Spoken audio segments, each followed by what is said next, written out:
हमारे यहाँ द्वादश ज्योतिर्लिंग की परिकल्पना की गई है।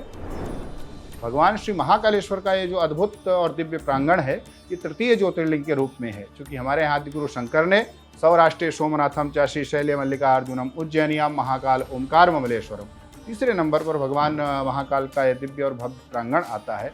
पौराणिक अध्ययन की तरफ जब हम जाते हैं तो हम पाते हैं स्कंद पुराण इत्यादि में जब चर्चा आती है तो इस पूरे परिक्षेत्र को महाकाल वन के नाम से संबोधित किया गया है। स्कंद पुराण में चर्चा आती है कि देवता भी तरसते हैं कि इस प्रांगण में, इस महाकाल वन में हमें किसी भी रूप में, पक्षी के रूप में, जीव के रूप में, सर्प के रूप में, किसी भी रूप में हमें अगर यहाँ पर निवास मिल जाए तो अपने आप को धन्य मानते हैं।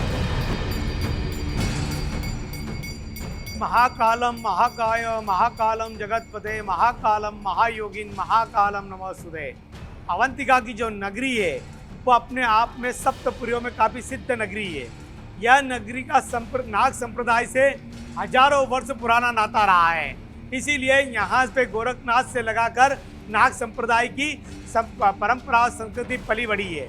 महाकाल मंदिर 13वीं सदी से लेकर के और 18वीं सदी तक महाकाल के बिना रहा। लेकिन महाकाल के इस मंदिर में महाकालेश्वर अकेले विराजमान नहीं है, उनके साथ हैं श्री ओंकारेश्वर और साक्षात नागराज तक्षक यानी कि नाग चंद्रेश्वर। कई सारे मंदिर हैं वैसे तो, लेकिन प्रमुख एक मंदिर है जिसमें भगवान महाकाल उपस्थित हैं। उनके जो निचला तल है उस तल में भगवान महाकाल ज्योतिर्लिंग के रूप में उपस्थित हैं। प्रथम तल जो है, जिसे हम ग्राउंड फ्लोर कहते हैं, उस पर उसी बिंदु पर भगवान ओंकारेश्वर स्थापित हैं और उसी मंदिर के तीसरे तल पर, उसी स्ट्रक्चर में भगवान नागचंद्रेश्वर की स्थापना की गई है। इस तरह से इस मंदिर का निर्माण किया गया है। एकमात्र ये मंदिर है जहाँ पर एक ही मंदिर में ऊपर नीचे 3 शिवलिंग स्थापित हों। यदि उसको बीच में कभी खोल दिया जाए तो अशुभ उसके कारण हो जाता है, इसलिए उसको कभी खोला नहीं जाता। सफाई वगैरह करके वैसे की वैसे बंद कर दी जाती है। जिस दिन नागपंचमी होती है उसी दिन दर्शन के लिए सबके लिए होती है। भगवान महाकाल ने कहा कि सर्वेष्वपि मासेषु श्रावणो मेतीव वल्लभः, सभी महीनों में सबसे ज़्यादा मुझे प्रिय श्रावण का महीना है, क्योंकि यहाँ निरंतर जल वर्षा होती रहती है, ठंडक होती है, जलधारा बनी रहती है। इसलिए भगवान शिव ने श्रावण का महीना को ज़्यादा प्रिय माना है और नागों को भी इसीलिए प्रिय माना है क्योंकि उनके विवाह के समय में शिव पुराण इत्यादि में जो उल्लेख मिलता है, भगवान महाकाल ने हर प्रकार के नागों का श्रृंगार किया है। छोटे नागों को कानों में कुंडल बना लिया है, यहाँ भुजा में और यहाँ कलाई में, पैर में घुंघरू और इत्यादि सभी प्रकार के नागों को विभिन्न आकृतियों में सजा करके अपना स्वरूप को संवारा है। काल सर्प दोष को लेकर समाज में शुरू से ही एक अलग तरह का डर रहा है और यही डर भक्तों को नाग चंद्रेश्वर मंदिर खींच ले आता है। कुछ लोगों को ये लगता है कि काल सर्प है तो वो लोग आ जाते हैं तो दर्शन करते हैं, उनको सुकून मिलता है, शांति मिलती है। प्रातः काल से लगाकर रात्रि काल में जो नागचंद्रेश्वर के दर्शन कर लेता है उसका काल सर्प दोष भी दूर हो जाता है, ऐसा शास्त्र में वर्णन आया है। जब मैं यहाँ कमिश्नर था बहुत छोटे से रास्ते जाते थे, तो अब हमने सोचा था कि छोटे से रास्ते से दुर्घटना की बहुत संभावना रहती है। अब दर्शक बहुत आने लगे, भीड़ बहुत होने लगी है, तो एक अलग से फिर उसका एक चढ़ाव बनाया गया और उस चढ़ाव से वहाँ दर्शन करने जाते हैं लोग नागचंद्रेश्वर नागपंचमी के दिन। अभी जो पुल का निर्माण हुआ है ये स्थायी है, इसके पहले तक अस्थायी रहता था, जिसको श्रावण में के बाद, दर्शन के बाद हम लोग हटा देते थे।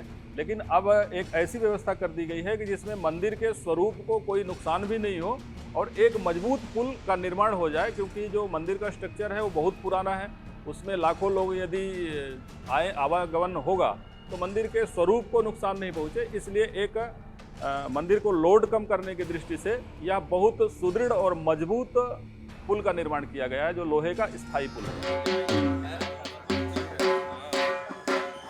परंपरा के मुताबिक नाग पंचमी की मध्य रात्रि में ही मंदिर खुलने की प्रक्रिया शुरू हो जाती है। जैसे कि हम जाएंगे यहाँ से, जब रात्रि 12 बजे का समय होगा तो हम सब लोग जाएंगे पूजन की सामग्री लेकर के। सबसे पहले मंदिर के जो ग्राउंड फ्लोर पर दरवाज़ा है उसका पूजन करते हैं, वहाँ पर नारियल तोड़ा जाता है और भगवान से प्रार्थना की जाती है। वहाँ से हम लोग प्रवेश करते हैं। जैसे ही हम प्रवेश करेंगे भगवान गणेश का एक विग्रह आता है, उस विग्रह का पंचोपचार षोडशोपचार पूजन किया जाता है।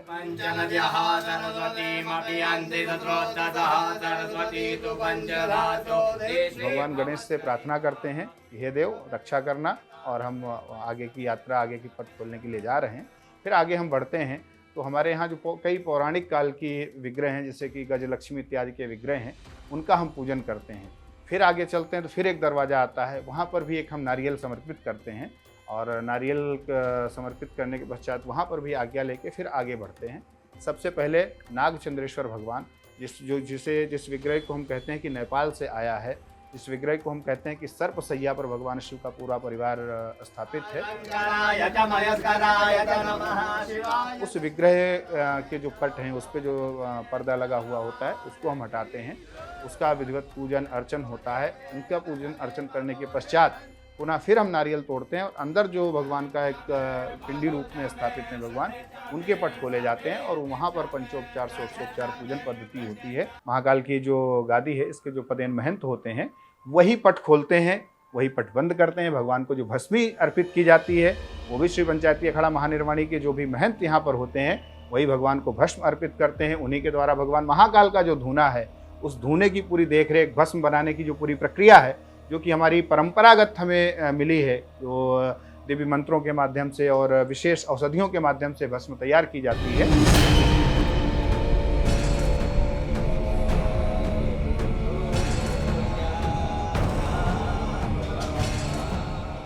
भगवान महाकाल को शुद्ध कपिला गाय के गोबर से शुद्धता के साथ में उपले तैयार किए जाते हैं, जिसमें कई तरह की औषधियाँ मिलाई जाती हैं। उन औषधियों से तैयार उपलों को भगवान महाकाल का प्रांगण में ही जो धूना है, उस धूने में जो कि निरंतर चलता है, जो कभी बंद नहीं होता है, उस धूने में भस्म तैयार की जाती है और वो भस्म भगवान महाकाल को अर्पित की जाती है वैदिक मंत्रों के माध्यम से।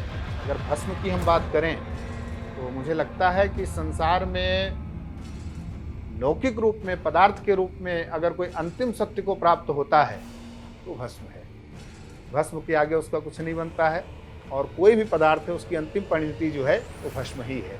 इसलिए धरती का, स्थूल पदार्थों का जो शाश्वत स्वरूप है, सत्य स्वरूप है, वो भस्म है। इसलिए वो सत्य है और इसलिए वो शिव उसे धारण करते हैं। इस वीडियो को पूरा देखने के लिए और NN+ के क्वालिटी कंटेंट का मजा लेने के लिए इस कोड को स्कैन करें और डाउनलोड करें NN+ ऐप।